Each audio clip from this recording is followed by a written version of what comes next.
Sobat Kebun, jumpa lagi kembali di channel YouTube kami. Pada kesempatan ini kita mencoba berbagi pengalaman teknik menanam terong, tanaman terong dalam polybag dengan sistem organik. Jadi semua sistem nanti bebas dari pupuk dan pestisida sintetis. Tidak ada residu, menjaga lingkungan, dan ini cara bertanam terong dalam polybag berkelanjutan. Semuanya sehat, lingkungan sehat, tanamannya terongnya sehat, kita bisa menikmati terong yang lezat, enak, dan juga kita mendapatkan buah yang benar-benar jos, pokoknya apa deh. Oke, untuk selanjutnya kita memperkenalkan apa saja yang kita butuhkan untuk bertanam terong dalam polybag secara organik atau cara bertanam berkelanjutan yang ramah lingkungan. Beberapa hal yang kita butuhkan, pertama tanah. Tanah ini menjadi media kehidupan, media di mana nanti terong ini tumbuh, di mana dia hidup, berkembang sampai menghasilkan buah, sampai kita memanen buah itu nanti. Jadi pertama tanah, lalu itu ada kompos. Saat ini kita menggunakan media kompos ini yang terbuat dari kotoran cacing. Jadi kotoran sapi diberi ke cacing, lalu cacing itu memakan kotoran sapi itu, dan setelah dimakan jadi begini, jadi mawur begini. Ini namanya biasa disebut dengan kotoran cacing atau kascing. Lalu kita membutuhkan tambahan lain, yaitu apa namanya ini? Apa ya? Ada yang tahu nggak ya? Oh iya, betul sekali. Ini namanya sekam. Manfaatnya nanti bisa sekam, bisa dicampur dengan kokopit. Kokopit ini apa ya? Ada yang tahu nggak ya? Kokopit itu sabut kelapa yang dihalusin, digiling, dihalus jadi kecil-kecil begini sehingga bisa dibuat media tanam. Jadi ada 3 hal yang kita butuhkan. Sebetulnya masih ada tambahan lain. Nanti kita menambahkan mikrobia, nutrisi makro mikro, tapi nanti di sesi selanjutnya kita tunjukin. Untuk saat ini langkah awal itu yang kita lakukan. Dan hal yang tidak bisa terlupakan, kita sudah punya media yang eksklusif tadi, ada media lain atau perlu tanaman kita input, yaitu tanaman terong. Jadi yang saya pegang ini, ada yang tahu nggak terong jenis apa ini? Ini terong ungu. Sebetulnya belum kelihatan buahnya kayak apa, ungu, hijau, merah, kuning, hijau di langit yang biru, tetapi nanti akan kelihatan setelah berbuah. Pada saat awal sebetulnya terong itu belum kelihatan membedakan ini terong apa ya. Hampir sama, ciri-cirinya itu terong itu daunnya lebar-lebar ya, kayak dilihat itu kayak kuping manusia lah, mirip-mirip gitu lebarnya ya. Terus batangnya biasanya hijau, rata-rata terong itu hijau semua, nggak ada yang merah. Terong itu batangnya hijau ya, daunnya hijau, tetapi daunnya biasanya lebar-lebar. Ini daun yang agak lebar ini. Lalu dari bibit ini itu berasal dari bibit kecil, dibenihkan lalu jadi begini. Di mana kita mendapatkan bibit ini? Kita bisa mendapatkan dari terong yang sudah tua, kita benihkan bibitnya itu, kita ambil bijinya, lalu kita benihkan tumbuh begini. Atau kalau tidak ada, bisa mencari di toko-toko pertanian di mana dekat lah yang biasanya jual bibitnya, atau ada juga yang jual sudah jadi begini, tinggal kita beli saja. Untuk saat ini sahabat kebun, kita beli ini, kita beli, tinggal kita menanamnya, memindahkan di polybag sesuai dengan ukurannya. Oke, selanjutnya ikuti terus, nanti kita akan mempraktekkan menyiapkan medianya, mencampur, lalu memasukkan di polybag. Pokoknya ikuti terus kegiatan selanjutnya bagaimana kita menyiapkan medianya secara baik dan benar. Dipersembahkan oleh Top DW, hormon dan nutrisi tanaman milenial.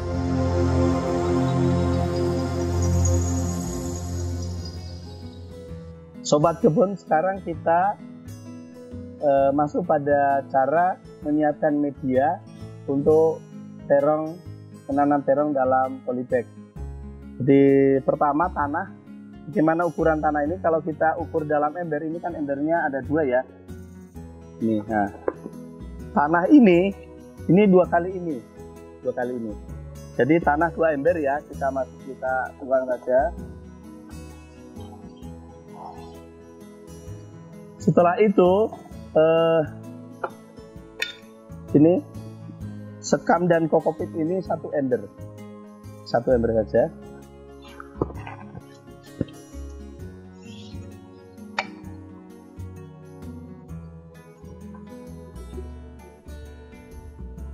Ini tanah 2 ember, kokopit 1 ember, dan komposnya yaitu kotoran cacing ini cukup setengah ember saja taruhnya. Nah, kita taruh aja. Setelah di dalam posisi begini, proses selanjutnya kita mencampurkan supaya ketiga medianya atau 4 media ini bisa bercampur secara merata, secara baik. Ya, bisa kita gunakan alat. Biasanya ini alat untuk nyampur semen itu loh. Ini juga bisa alat yang sama sendok yang kita bisa beli di toko-toko pertanian. Bisa juga kita pakai alat yang diberikan Tuhan sama kita. Ini apa ya namanya ya? Nah, ini alat yang hebat ini yang diberikan oleh Tuhan juga. Bisa tanpa alat ini, kita bisa pakai tangan begini ya. Sambil melatih tangannya juga biar semakin bagus tangannya, semakin kuat. Atau menggunakannya juga bisa. Kalau memang menjaga tangannya biar tetap mulus.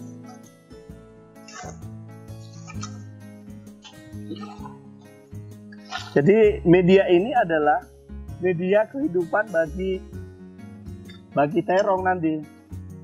Di media ini banyak makhluk yang saling bekerja sama. Misalnya apa ya? Ada yang tahu nggak ya? Misalnya ya, misalnya cacing, betul ya, pinter ya, cacing.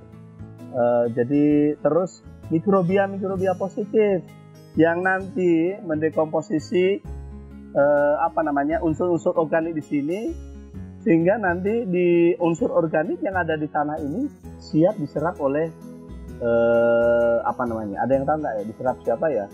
Diserap oleh akar tanamannya ya.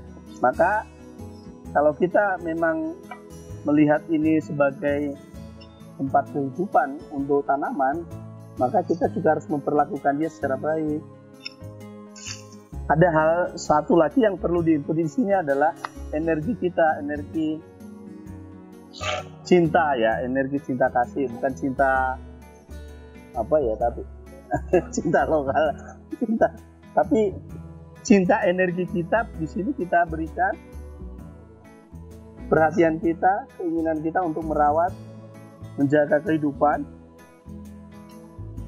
Dan satu lagi pesan yang kita mau sampaikan sih, jangan sekali-sekali di tanah ini ditaruh pestisida atau pupuk sintetis. Ada yang tahu nggak pupuk sintetis contohnya apa? Pupuk sintetis misalnya CTA, NPK, urea, jangan. Kenapa? Kenapa kita tidak menganjurkan itu, sahabat-sahabat? Sebetulnya unsur dari pupuk sintetis itu bagus. Kayak NPK, nitrogen, fosfor, kalium. Tetapi zat pengikat dari pupuk sintetis itu menjadi residu di sini, ya, menjadi residu yang bisa merusak tanah ini. Jadi dia residu tidak bisa terurai, dan kalau udah bercampur dengan tanah ini, tanah yang mawur ini nanti bisa jadi bantet dia. Kalau sudah jadi bantet, pasti juga menghasilkan tanaman yang nggak baik juga nanti. Bisa kalau kita yang konsumsi terong dari tanah yang bantet, nanti otak kita juga bisa jadi apa? Ya bisa jadi bantet juga. Maka jangan main-main dengan bahan-bahan yang sintetis yang meninggalkan residu. Dan satu lagi yang mau saya sampaikan di sini, Dari unsur kimia itu sebetulnya itu unsurnya bisa 16-16. Dalam organik nggak ada seperti itu, hanya 0, tapi kita bisa bandingkan hasilnya. Di dalam proses selanjutnya bisa dibandingkan hasilnya mana yang lebih bagus, yang pakai sintetis atau yang pakai yang organik. Organik ini yang diciptakan oleh Tuhan pencipta kita sendiri, yang sudah lengkap adanya, baik adanya. Oke, sekian saja proses persiapan ini. Kelihatannya sudah kecampurin ya. Sudah belum ya? Oh sudah, oh ya kalau sudah ya. Tinggal kita proses selanjutnya. Kalau sudah kita rasain, nanti ini butuh jam terbang kalau ngerasaan ini ya. Nah ini, jam terbang. Selanjutnya ini polybag. Kita ukurannya berapa ya? Mungkin sekitar, ada yang tahu nggak ukuran berapa ini? Ukuran polybag segini ini 20 ya, mungkin hampir mendekati, tapi ini sepertinya 25-30 ukurannya, jadi atau 30-30 ini, lebarnya 30, panjangnya juga 30 ya, apa 25 ya, oh iya 25 deh kelihatannya ini 25 cukup untuk menanam terong. Kalau ini bisa juga tadi pakai tangan tadi, alat spesial ini eksklusif, nggak ada yang jual ini ya. Kalau dibeli ini mahal ini, kalau alat ini mah murah ya, berapa ya harganya? Ini paling 20.000, ini 10.000. Kalau ini mahal, jadi kita gunakan yang alat yang spesial saja.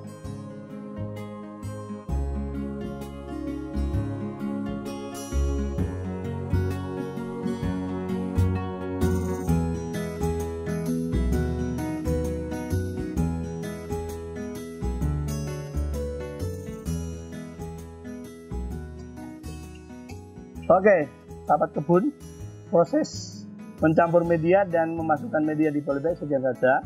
Selanjutnya nanti bagaimana cara kita untuk menanam tanaman terong dalam polybag ini. Oke, ikuti cara-cara selanjutnya.